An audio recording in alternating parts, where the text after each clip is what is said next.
Here's your tripod. So as far as students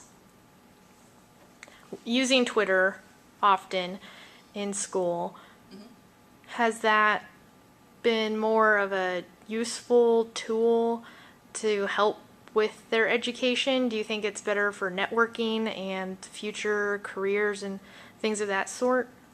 I think for students, when I first started encouraging students to use Twitter, at first a lot of students were actually sort of paranoid when I asked them to set up Twitter accounts. I had students who argued with me that I couldn't require them to set up an account, that was an invasion of privacy, and I had to explain to them, you can set up an account and not give your full name, as your Twitter handle. You don't have to reveal personal details as you tweet. They were very skeptical of that, very uncomfortable with it. Now that was, 4 years ago.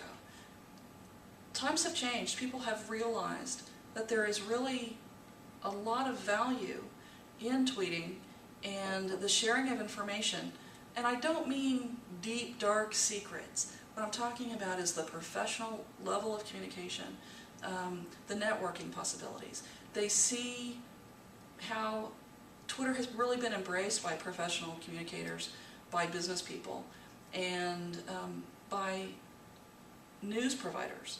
And they understand how Twitter really has opened up the world of communication, and they're much more eager to get in there and participate themselves. This semester, when I announced to my public relations students that it was required that they have a Twitter account, I only had 1 or 2 students who balked at that. They expressed some concern. Generally speaking, it was they just didn't see the value in it, but once they got involved, I think they're getting on board with it. And I'm really looking forward to seeing some papers coming back in. We had a great opportunity with the election for students to spend a couple of hours, that was a requirement, spend a couple of hours just monitoring the level of tweets. At one point we had 300,000 tweets a minute on the election. And obviously they're not going to be able to see all of that, but it just kind of gave them a sense for the power of Twitter.